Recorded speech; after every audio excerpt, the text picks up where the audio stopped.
If you're like most American citizens, then you probably have no idea what an allegation technically means, or an indictment. And this works to the advantage of the establishment. Whoa, Trump got indicted? How many times? Did you see this one, 34 allegations, and this one, 38 allegations, and this one, 4 allegations. What about this one?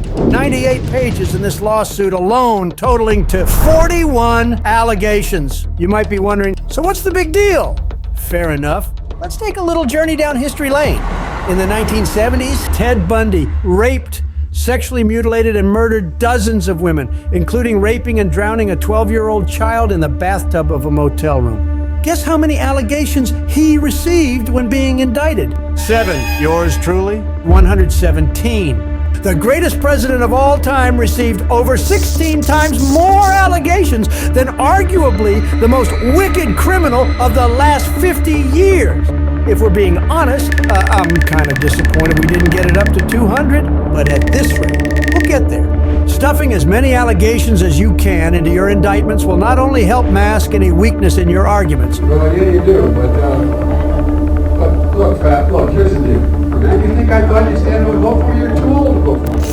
This makes you look like a little bitch. But it can fuel the outrage of NPCs across the country just by the sheer volume. This strategy is more than a mask. It's about sensation. You want your attack so big and so huge that 100 years from now, students will read about it in history books. You will do what is required. Do you know any figure in American criminal history that was the subject of 4 simultaneous indictments in 4 different jurisdictions? The sheer volume of these allegations alone will feed the narrative that your opponent is guilty. But there's something else in this strategy that's even more insidious. Most people think that if you get indicted, you're guilty. And that's because most people don't even know what an allegation or indictment is. Let's say your neighbor files a lawsuit against you for capturing, killing, cooking, and eating his pet cat. When he files his accusations against you with the court, those accusations are called allegations. Allegation number 1, capturing his cat. Allegation number 2, killing his cat. Allegation number 3, cooking his cat. And allegation number 4, eating his cat. So he hires a prosecuting attorney and files his allegations against you. Does this mean you captured, killed, cooked, and ate your neighbor's cat? Not at all. Anyone could accuse you of anything based on what side of the bed they woke up on this morning. But now that your friendly neighbor has filed these allegations against you, a grand jury, under the guidance of your friendly neighbor's prosecuting attorney, meets in secret, discusses the allegations, then he sifts through any evidence your friendly neighbor and the prosecuting attorney produced and decides if they think you are guilty. If the grand jury decides that there is probable cause to prosecute you, they will send you formal notice.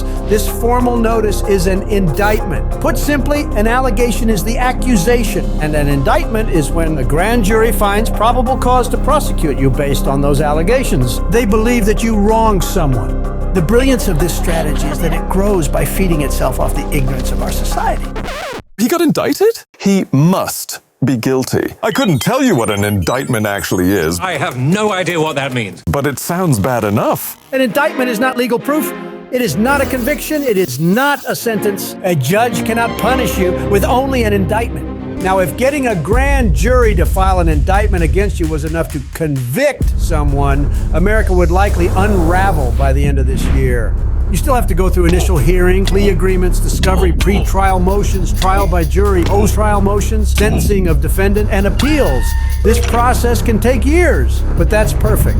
You don't need a legitimate allegation to make an allegation. Regardless of the final verdict, your job is to tie up your political opponent, drain him of his funds, and use up his time so he can't focus on his campaign. This leaves your opponent stuck in captivity based on mere allegations in the name of an indictment, while the rest of the world swears on his conviction. It's a brilliant strategy, really. But hey, the American public will never know that after all, most of them see an indictment the same way this guy sees them.